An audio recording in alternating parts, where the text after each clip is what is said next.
어떤 농사꾼이 과수원을 하시는데 아주 크게 과수원을 하는데 여기에 진딧물이 너무 많이 붙어가지고요. 도저히 폭삭 망하게 생겼어요. 그래서 뭐 그럴 때 생각나는 게 뭐겠습니까? 큰 스님한테 가서 여쭤보는 거잖아요.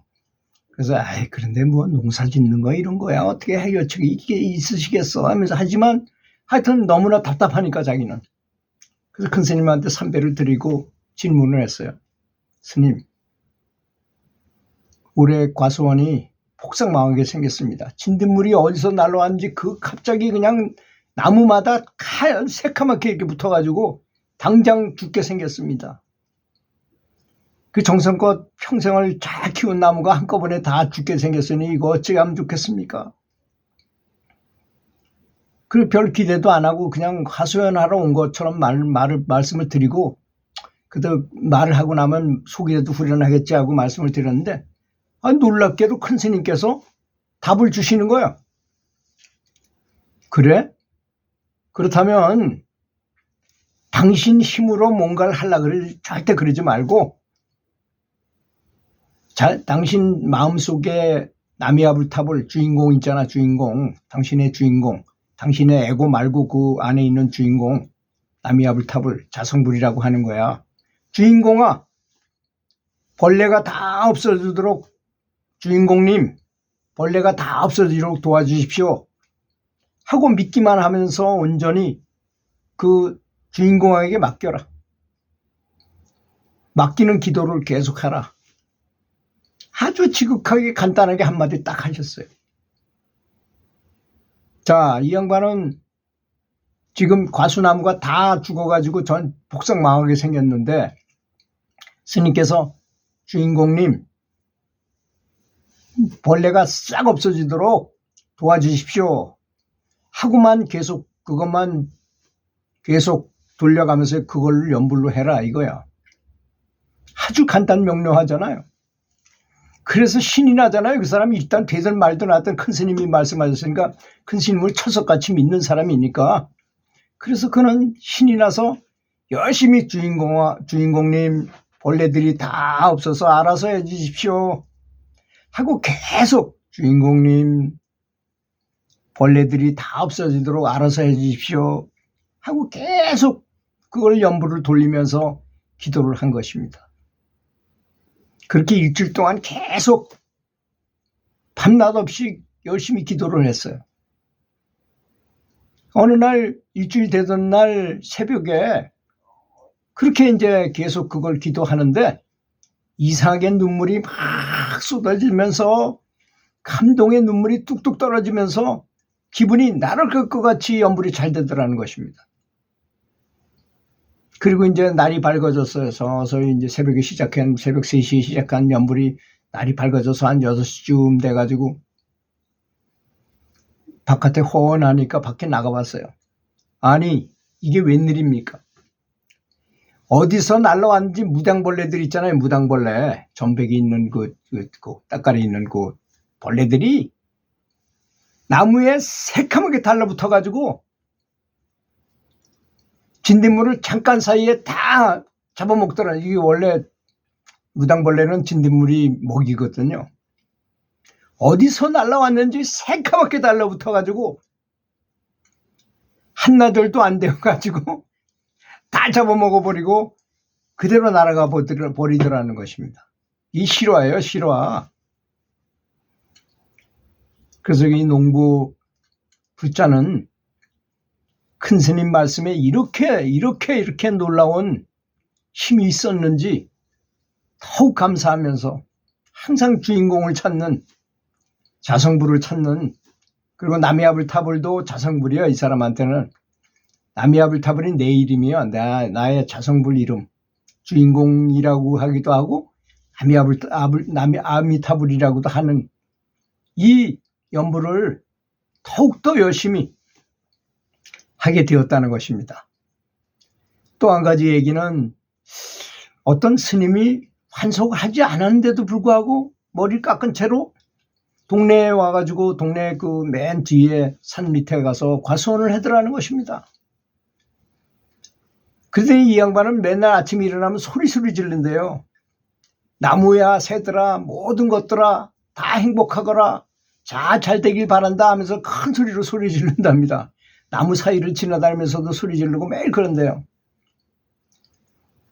그리고 뭐 그분이 어떻게 사는 건지 연부를 매일 하는 건지 뭐 어떤 수행을 하는지 그런 건 잘 모르고 동네 사람들은 잘 모르는데 한번 그분이 계속 그렇게 소리 지르면서 다니는데 새들아 벌레들아 나무들아 바람들아 뭐 모든 것들아 다 너희들이 잘 되길 바라고 행복하길 바라고 자비롭게 되길 바란다.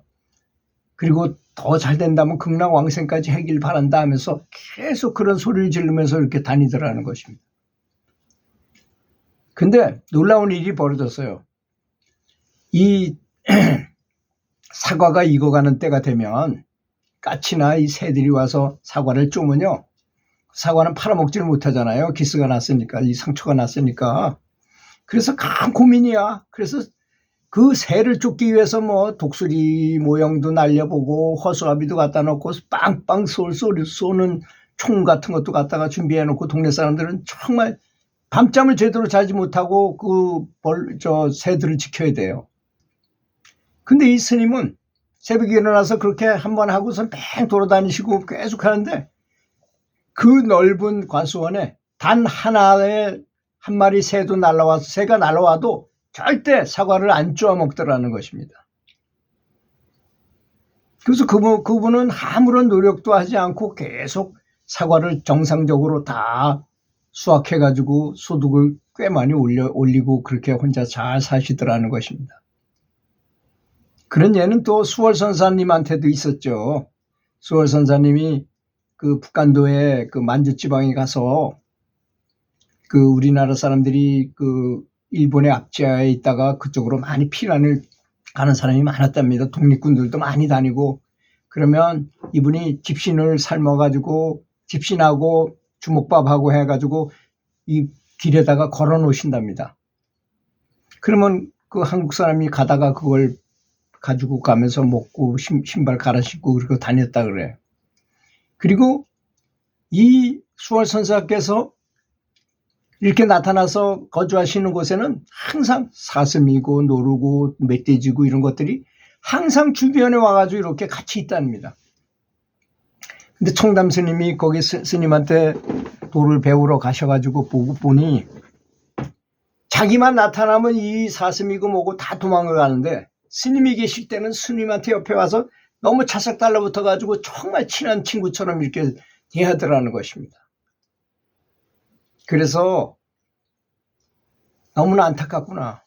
그 왜 저는 스님한테는 저들이 저렇게 친하게 지내는데 저는 왜 저를 보면 무조건 다 도망갑니까? 하고 물어봤더니까 수화선사께서 대답하시기를 자네는 아직 살생심이 남아있어서 그런데 이 말이 굉장히 중요한 말이라고 저는 생각합니다.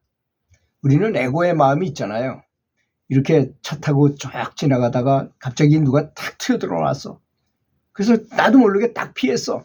피해놓고 가만히 생각하니까 저놈 때문에 내가 죽을 뻔했거든. 그러니까 나도 모르게 욕이 튀어나옵니다. 그런 게 바로 살생심인 것입니다. 멀리 있는 게 아니에요. 살생심이 우리는 쉽게 버릴 수 있다고 생각하지만 과연 그럴까요? 어떤 선지식이 그런 말을 했어요. 자꾸 누가 살려달라는 소리 들어가지고 찾아갔답니다. 그랬더니 어떤 사람이 개를 죽이는 중이야. 그 개가 텔레파시로 살려달라고 소리 질러. 근데 가서 보니까 이미 머리도 한쪽이 완전히 빠개졌고 갈비뼈도 7개나 부러졌고 한쪽 다리도 완전히 그냥 못 쓰게 돼버렸고 그 개한테 텔레파시로 통화를 했답니다. 말을 했답니다.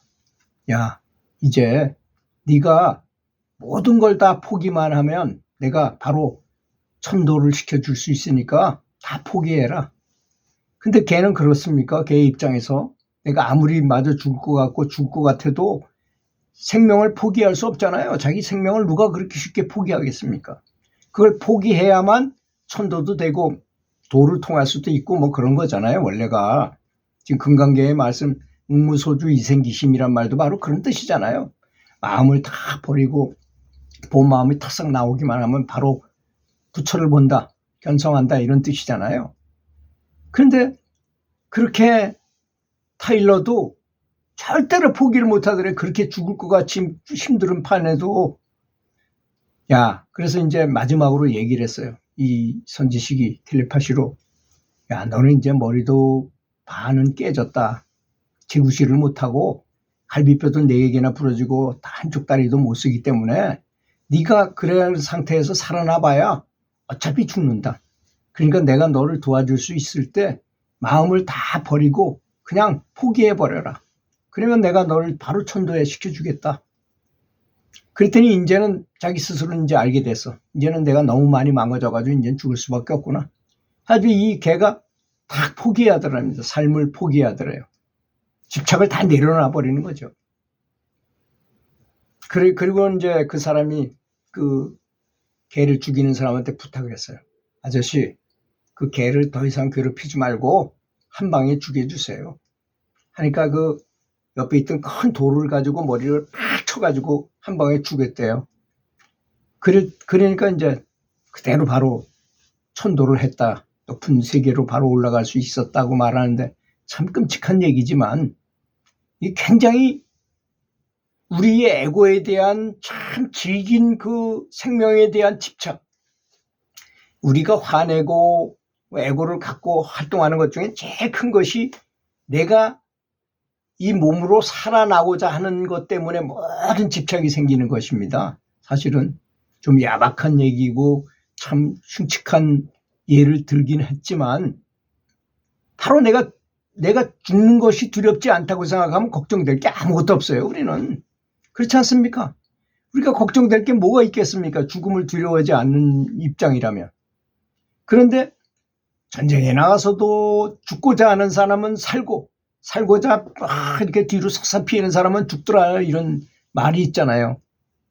이렇게 우리가 수행자로서 애고를 버리고 집착을 버리고 이렇게 수행해야만 진짜로 내 주인공을 찾아낼 수 있고 견성을 할 수 있다는 뜻이 아니겠습니까? 연불 할 때 정말로 애고를 버리고 부처님과 한 몸이 되는 그런 연불을 하시기 바라겠습니다. 들어주셔서 감사합니다.